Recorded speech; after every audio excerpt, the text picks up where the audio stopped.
Mjambo na habari za asubuhi wapendwa wasikilizaji na watazamaji wa Kivu News Info popote pale mlipo, tunakaribisha kwa jina la amani na tunakaribisha tena kuungana nasi katika matangazo yetu ya asubuhi leo kwa tarehe 13 za mwezi wa mwaka 2026 na tuendelee kuwajuza tu kwamba Kivu News Info kila siku tuendelea kuwaletea matangazo yetu tukiwa mashariki mwa Jamhuri ya Kidemokrasia ya Kongo.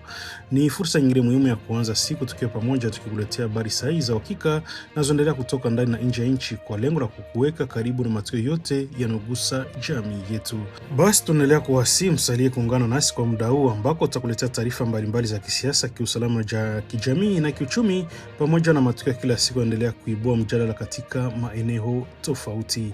Na anaendelea kukumbusha kwamba huenda ndio ilikuwa mara kwanza unakutana nasi kupitia mtandao wa YouTube. Basi kabla chochote ningekusihi kitu kimoja, hakikisha umesubscribe, kulike, comment na kushare, na kwa lugha nyingine nasema kujabone, kueme vile na kupartager, kuendelea kusambaza habari kwa walio wengi zaidi. Na basi kama tayari tutakuwa umeshafanya hivyo, acha tuendelee kusema asante sana kwa kuchagua Kivu News Info kama kituo chako chema cha matangazo. Nia na mazungumzo ya kila siku kisha tunakuletea habari sahihi zenye kuaminika tena kwa muda mwafaka. Hivyo basi naendelea kutuandikia na ukatujuza unatusikiliza kwa sehemu gani, na uende ukatuambia maoni yako aiza mapendekezo yako. Langu jina mimi ni Telo Shalonga. Basi nakualika kuwa na mimi mwanzo hadi mwisho wa matangazo yetu ya asubuhi leo kwa tarehe 13 za mwezi wa mwaka 2026. Nini Kivu News Info. Basi bila kupoteza muda tuanze moja kwa habari na habari zetu.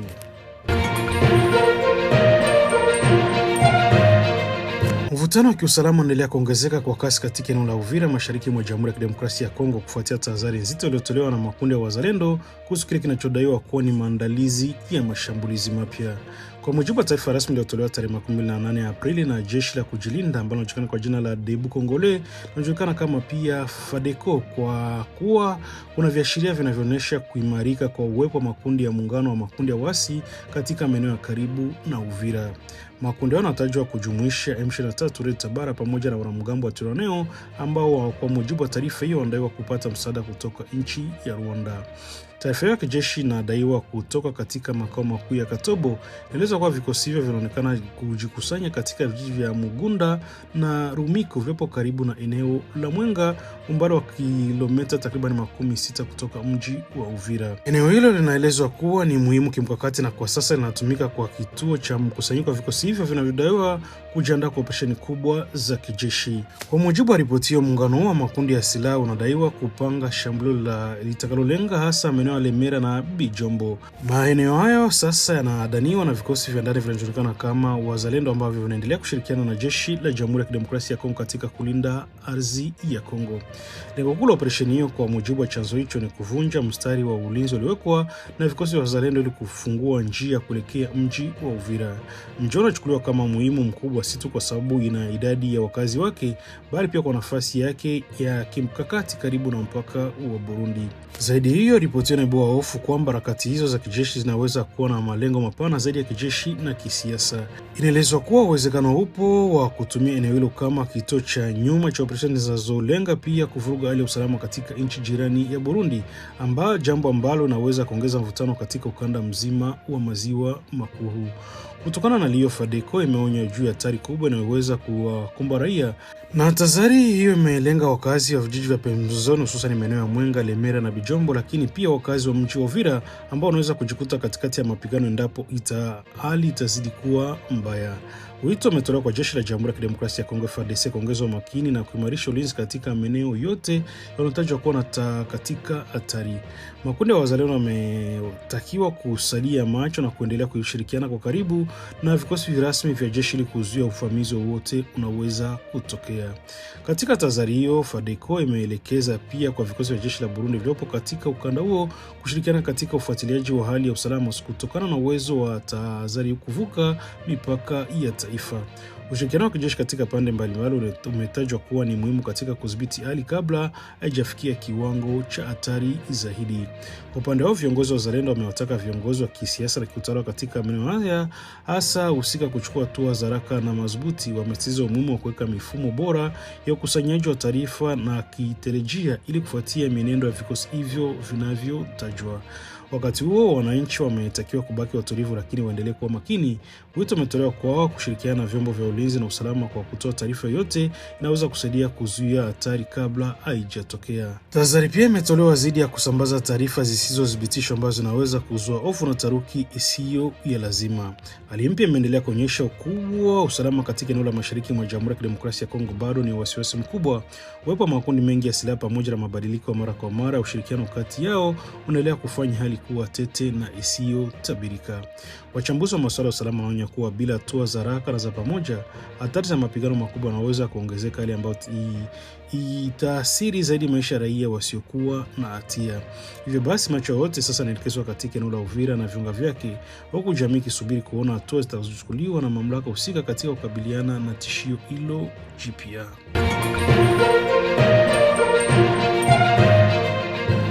Shambulio jipya la usiku liliripotiwa katika eneo la Pimbo ndani ya wilaya Njugu mkoani Turi mashariki mwa Jamhuri ya Kidemokrasia ya Kongo likihusishwa na kundi la waasi wa CRP dhidi ya vikosi vya jeshi la Jamhuri ya Kidemokrasia ya Kongo FARDC. Kwa mujibu wa vyanzo vya kimila kutoka eneo hilo, tukio lilitokea kati ya usiku wa tarehe 27 kuamkia tarehe 28 Aprili ambako watu wasiopungua 13 wanaripotiwa kupoteza maisha wakiwemo wanawake 5. Hata hivyo hadi sasa majina ya wahusika hao bado haijathibitishwa rasmi. Vyanzo hivyo kutoka sekta ya Walendu Ndasi vinaeleza kuwa shambulio lilisababisha hofu kubwa miongoni mwa wakazi, hali iliyopelekea baadhi ya familia kuanza kuyama makazi yao kuelekea maeneo yanayoonekana kuwa salama zaidi, hususan Fataki na Inga Bariere. Mashuhuda wanasema milio ya risasi ilisikika kwa muda mrefu usiku huo, hali iliyozua taharuki na kuchangia wimbi la wakazi kukimbia bila mwelekeo maalum wakitafuta hifadhi. Baadhi ya wakazi wamelazimika kuacha mali zao nyuma kutokana na hofu ya usalama wao. Jeshi la Jamhuri ya Kidemokrasia ya Kongo FARDC limezotisha kujibu shambulio hilo kwa haraka, likisema limeanzisha operesheni za kufuatilia wapiganaji wa kundi hilo la CRP linalodaiwa kuongozwa naye Thomas Lubanga. Vikosi vya serikali vinaendelea na msako katika maeneo ya karibu ili kuhakikisha usalama unarejea na kuzuia mashambulizi mengine. Katika ujumbe uliotolewa na msemaji wa sekta operesheni ya Ituri, Luteni Jile Ngongo, jeshi linataka wananchi kubaki watulivu na kushirikiana kwa karibu na vyombo vya ulinzi na usalama. Amenukuliwa akisema, tunaomba wananchi kubaki watulivu. Vikosi vya serikali vinaendelea na operesheni za kuwafuatilia wanamgambo wa CRP. Taarifa kamili kuhusu matokeo ya operesheni hizi itatolewa baadaye. Kauli hiyo inaonyesha kuwa bado operesheni zinaendelea na kwamba hali ya usalama bado haijarejea kikamilifu katika eneo hilo. Hata hivyo, jeshi linaendelea kutoa hakikisho kwamba linafanya kila juhudi kulinda raia na mali zao. Hali inaongeza wasiwasi katika eneo la Ituri ambalo kwa muda mrefu limekuwa likikabiliwa na mashambulizi ya makundi mbalimbali ya silaha. Wakazi wa Njugu wamekuwa kikumbwa mara kwa mara na matukio ya vurugu, jambo linaloathiri maisha yao kila siku na kusababisha maelfu ya watu kukimbia makazi yao. Wachambuzi wa masuala ya usalama wanaeleza kuwa mashambulizi kama yanaweza kuzidisha hali ya kibinadamu, hasa kwa kuongezeka kwa idadi ya wakimbizi wa ndani wanaohitaji msaada wa haraka wa chakula, malazi na huduma za afya. Kwa sasa linaendelea kufuatilia kwa karibu na mamlaka za kijeshi pamoja na viongozi wa eneo hilo, huku juhudi zikiongozwa ili kurejesha utulivu na kuhakikisha kuwa matukio kama haya hayajirudilihi tena.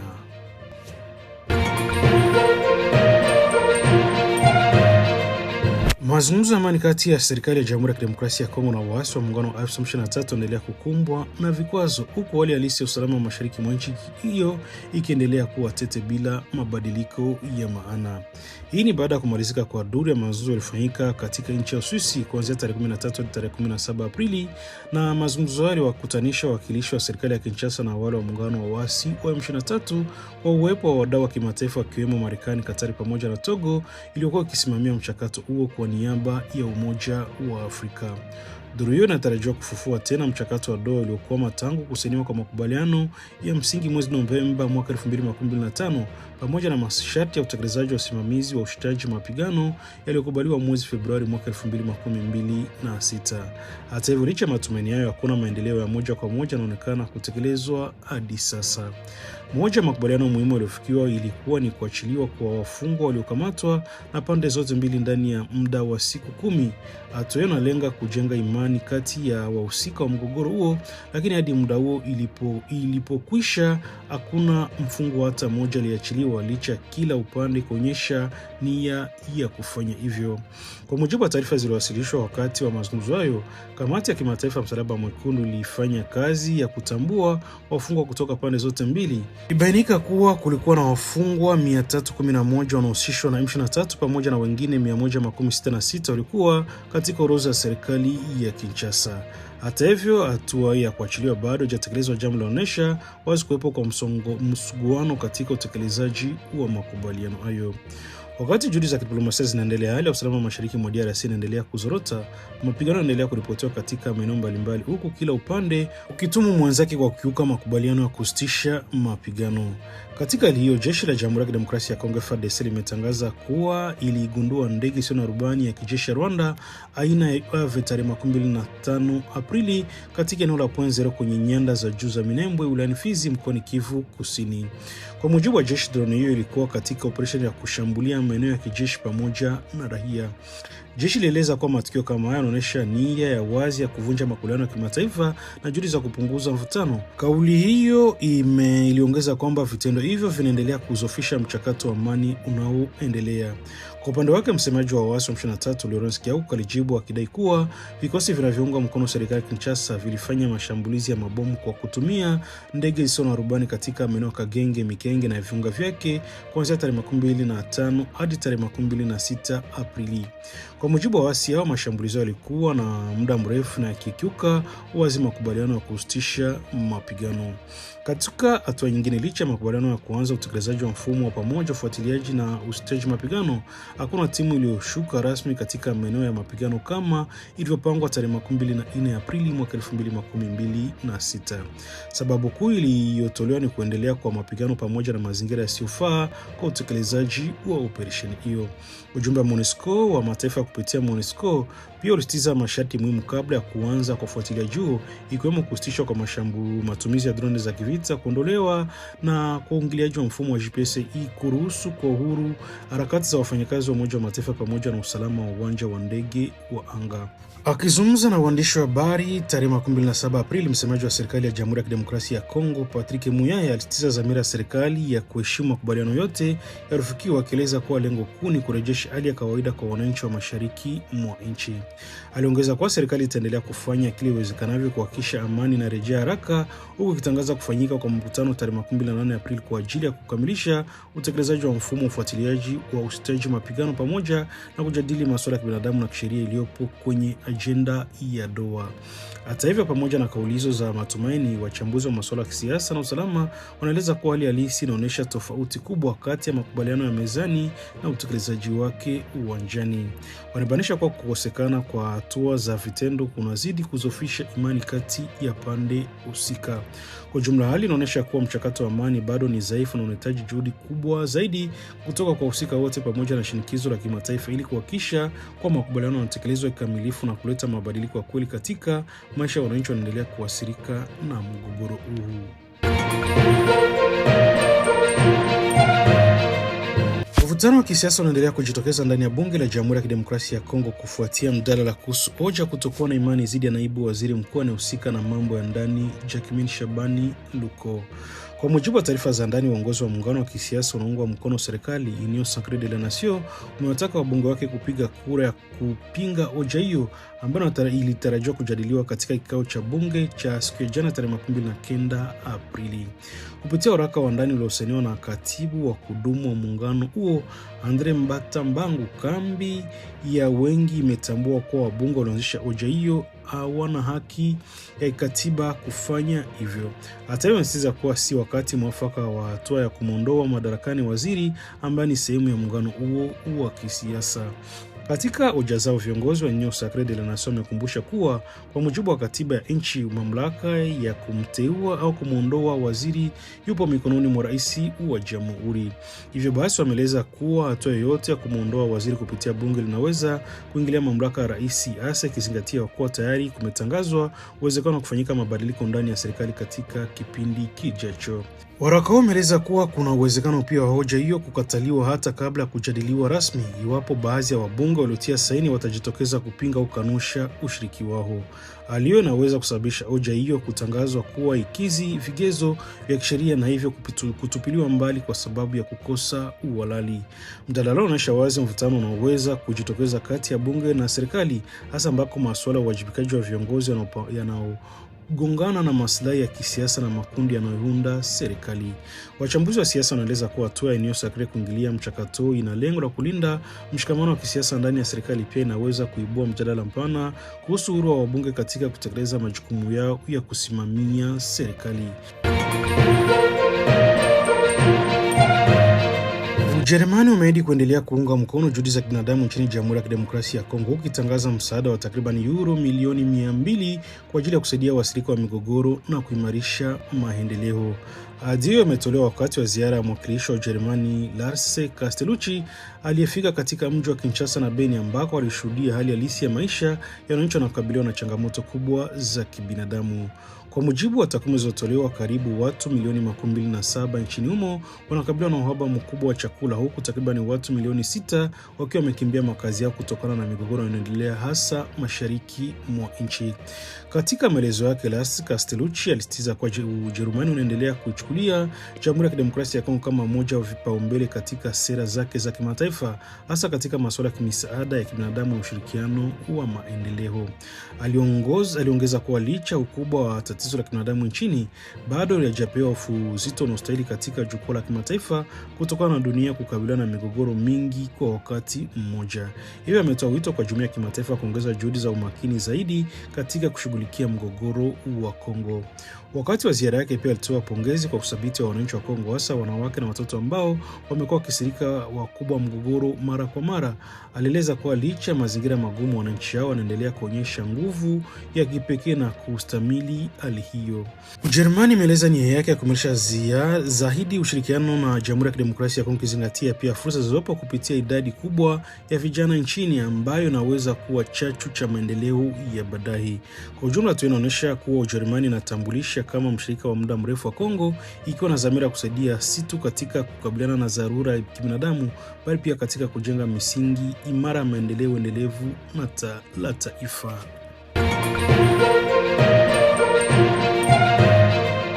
Shughuli za mahakama zimeanza tena katika mji wa Uvira, mashariki mwa Jamhuri ya Kidemokrasia ya Kongo. Hatua inachukuliwa kama mwanzo muhimu wa kurejesha utawala wa sheria baada ya wiki kadhaa za sintofahamu na kusimama kwa taasisi za kisheria.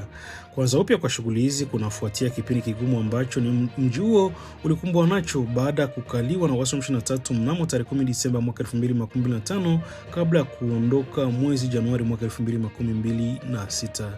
Katika muda wote huo, Uvira ilibaki bila mfumo wa haki na ufanya kazi, huku wakazi wakikumbwa na vitendo vya vurugu, poraji pamoja na ukiukwaji mkubwa wa haki za binadamu.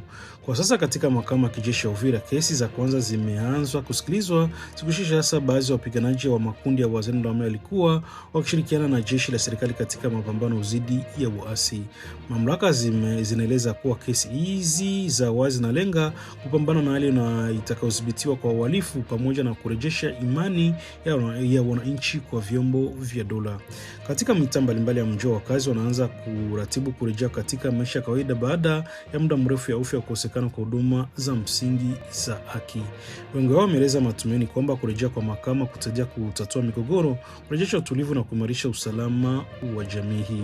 Wakati huo takribani watu 417 waliokuwa wamekimbia nchini Burundi wameanza kurejea Uvira wakitoka kwenye kambi ya wakimbizi kwa msaada wa UNHCR. Hata hivyo, wanakuta mji ambao bado uko katika hali dhaifu ukiendelea kujijenga upya baada ya machafuko ya miezi iliyopita. Licha tu ya kurejesha shughuli za kisheria, hali ya usalama bado inatia wasiwasi. Taarifa zinaonyesha kuwa makundi ya silaha bado yanaendelea kuwepo katika maeneo ya karibu na Uvira, jambo linaloeleza hali ya taharuki miongoni mwa wananchi. Mamlaka za eneo hilo pamoja na mashirika ya kiraia wana matumaini kuwa kurejea kwa mfumo wa haki utachangia kwa kiasi kikubwa kuleta utulivu wa kudumu. Hata hivyo, wanakiri kuwa bado kuna changamoto nyingi mbele, ikiwemo kurejesha amani ya wananchi, kuimarisha usalama na kuhakikisha haki inatendeka kwa wote bila ubaguzi. Kwa jumla, hatua hii inaonekana kama mwanzo wa safari ndefu ya kujenga upya taasisi za kurejesha amani katika mji wa Uvira ambao bado unaendelea kuathiriwa na athari za migogoro ya muda mrefu mashariki mwa Jamhuri ya Kidemokrasia ya Kongo. Serikali ya Jamhuri ya Kidemokrasia ya Kongo imeweka masharti mapya ya usalama katika uwanja wa ndege wa kimataifa wa Njili kufuatia kusambaa kwa picha za maendeleo ya ujenzi kwenye mitandao ya kijamii. Katika hatua hiyo, naibu waziri mkuu anayehusika na uchunguzi Jean-Pierre Bemba Gombo ametoa agizo rasmi la kupinga marufuku upatikanaji holela wa eneo la ujenzi pamoja na uchukuaji na usambazaji wa picha au video kutoka katika eneo hilo. Agizo limetolewa kupitia barua ya tarehe 28 Aprili iliyotumwa kwa kampuni ya Infrarose ambayo ndio inasimamia ujenzi wa uwanja huo uanjili ndani ya mji wa Kinshasa. Katika maelezo yake, waziri alieleza kusikitishwa na kusambaa kwa picha zinazoonyesha hatua ya ujenzi wa mradi huo kwenye mitandao ya kijamii, akisisitiza kuwa kazi hizo zinafanyika kwa maelekezo ya Rais wa Jamhuri ya Kidemokrasia ya Kongo na zinapaswa kufuata taratibu kali za usalama pamoja na udhibiti wa taarifa. Kwa mujibu wa waraka huo, kampuni inayotekeleza mradi huo imeagizwa kuhakikisha kuwa upatikanaji wa eneo la ujenzi unadhibitiwa kikamilifu na kuruhusu watu waliothibitishwa rasmi kuingia katika eneo hilo. Imeagizwa kuchukua hatua kali na kuzuia aina yoyote ya upigaji picha au kurekodi video ndani ya eneo la mradi. Nakala za barua hizo zimetumwa kwa taasisi muhimu zinazohusika na usimamizi wa sekta anga nchini, zikiwemo Régie des Voies Aériennes na Autorité de l'Aviation Civile de la RDC, ili kuhakikisha utekelezaji wa agizo hilo unafuatiliwa kwa karibu. Mamlaka zinaeleza kuwa hatua hiyo inalenga kulinda usalama na usiri wa mradi huo muhimu wa kimkakati ambao unatekelezwa katika moja ya miundombinu mikubwa ya usafiri nchini. Uamuzi unaonyesha umuhimu unaowekwa na serikali katika kulinda taarifa nyeti zinazohusiana na miradi mikubwa ya kitaifa, hasa katika kipindi ambako teknolojia na mawasiliano yanahatarisha usambazaji wa taarifa kwa haraka bila udhibiti mkubwa. Shirikisho la soka duniani FIFA limetangaza ongezeko kubwa la mgao wa fedha kwa kila nchi itakayofuzu kushiriki fainali ya kombe la dunia la mwaka 2026, hatua inayolenga kuimarisha maandalizi ya maendeleo ya soka duniani.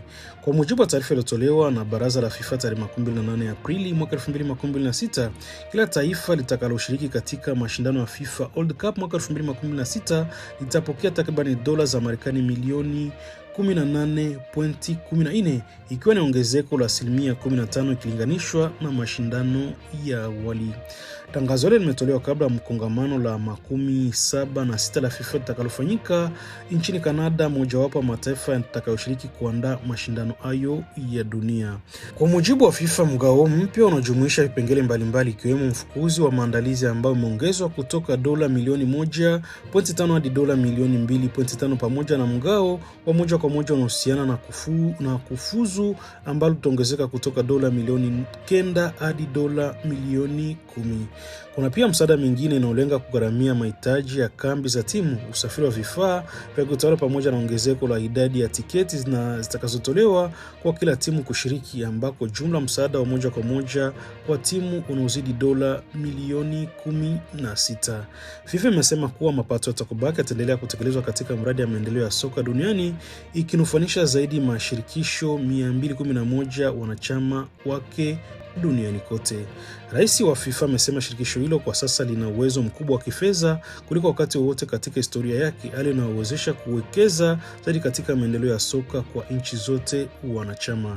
Katika maamuzi mengine, FIFA pia imetangaza kuanzishwa kwa kanuni mpya za nidhamu zitakazoweka adhabu kwa wachezaji watakaotoka uwanjani kwa makusudi ya kufunika midomo yao wakati wa mawasiliano ya michezo. Pia imethibitishwa kuwa timu ya wanawake ya wakimbizi wa Afghanistan itapewa nafasi ya kushiriki katika mashindano mbalimbali yanayoandaliwa na FIFA, hatua inalenga kukuza ujumuishaji na uhusika wake katika michezo. Kwa jumla, maamuzi haya yanaonyesha dhamira ya FIFA ya kuendelea kuimarisha soka la kimataifa kwa kuongeza rasilimali, kuboresha usimamizi wa mashindano na kukuza ushirikishwaji wa mataifa yote katika michezo huo wa dunia. Wapendwa wasikilizaji na watazamaji wa Kivu News Info, ni kufika hapo ndipo tunahitimisha matangazo yetu ya asubuhi ya leo kwa tarehe 13 za mwezi wa mwaka 2026. Tunashukuru kwa kuwa pamoja nasi muda wote, kwa kuendelea kutuamini kama chanzo chenu cha habari za uhakika. Basi tuendelea kuwasimu salimu macho kufuatilia matokeo yote yanaendelea kwa siku nzima kupitia vipindi vyetu vingine vya habari, ili muendelee kuwa na taarifa sahihi wakati wowote. Na niendelee kukumbusha tu kwamba huenda hii ndio ilikuwa mara kwanza unakutana nasi kupitia mtandao wa YouTube. Basi kabla ya kuondoka, ningekusihi kufanya kitu kimoja: hakikisha umesubscribe, like, comment na kushare, na kwa wengine wanasema kujabone, kueme vile vile na kupartager, kuendelea kusambaza habari kwa walio wengi zaidi. Na basi kama tutakuwa tumeshafanya hivyo, acha tuendelee kusema asante sana kuchagua Kivu News Info kama kituo chako chema cha matangazo. Ni na mazungumzo ya kila siku kuletea habari saizi ni kuaminika tena kwa muda mwafaka. Basi naendelea kutuandikia na ukatujuza na tusikize kwa sehemu gani, na uende ukatuambia maoni yako aiza mapendekezo yako. Kingine ambacho ni muhimu zaidi, unaweza kubonyeza kwenye titre ya habari hii na itakupeleka moja kwa moja hapo chini kwa description ambako utakutana na linki mbili. Kwa Kifaransa wanasema lien ya kwanza kubonyeza za kuklikia kumrazi itakupeleka moja kwa moja kujabone kupitia channel yetu ya WhatsApp, na linki ya pili itakupelekea moja kwa moja kujiunga pamoja nasi kupitia grupu letu la WhatsApp. Na baada ya kufanya hivyo, itarahisisha usipite na chochote kipindi ambako utakuwa unakupatia habari mpya kupitia channel yetu hii ya YouTube. Langu jina mimi ni Teloje Longa, sina la ziada ila tuache endelee kutoa shukrani zangu za dhati kwamba ulikuwa na sisi mwanzo hadi mwisho wa matangazo yetu ya asubuhi ya leo tarehe 13 za mwezi wa 4 mwaka 2026. Nene Kivu News Info, sauti ya wananchi. Basi amani uwe katika shughuli zenu za kila siku na Mungu awalinde popote pale mlipo. Basi tunaona tena katika taarifa zetu zijazo. Basi asanteni sana kwa ushirikiano wenu. Bye bye na chao. Baki salama, asubuhi njema.